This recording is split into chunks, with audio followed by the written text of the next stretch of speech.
talking about. It's great.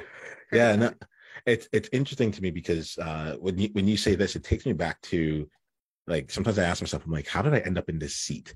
Mm-hmm. Like why am I not still working in consulting or working in tech? And how did I end up like doing this work? Um, and it takes me back to about 2006 when I was in college and I took a behavioral economics class.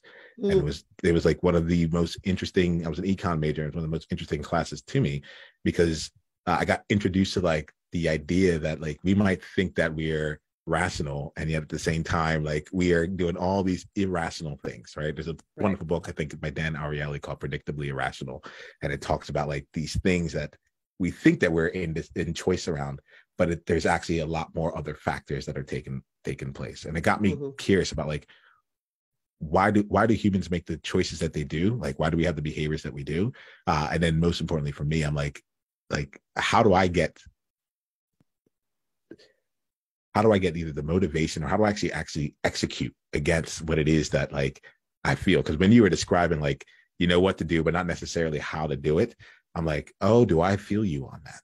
Mm-hmm. And around me, lots of things get done, you know, Yeah.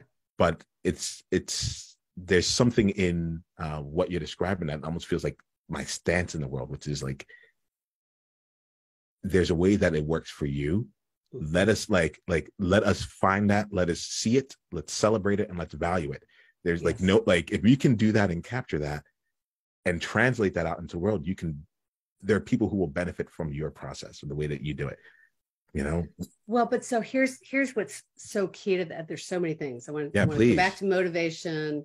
I want to talk about ambiguity, but on that last piece, what's really key, part of the challenge in the neurodiversity world is when the coaching world or the consulting world says, here's how you do something.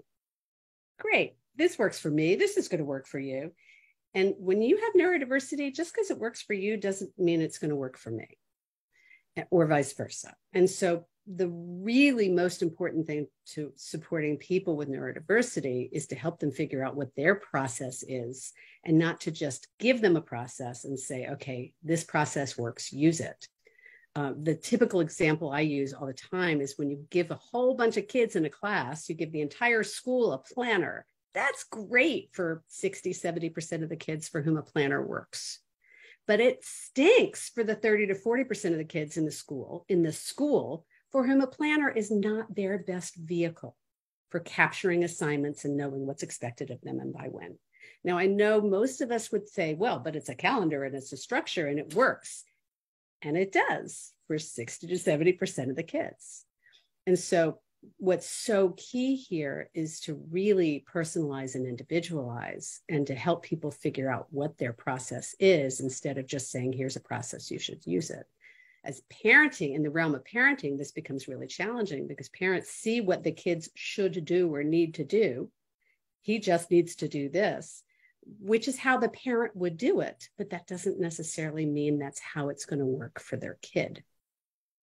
So understanding what does work, what doesn't work, what shuts them down becomes a key factor to helping people develop the processes and systems that will work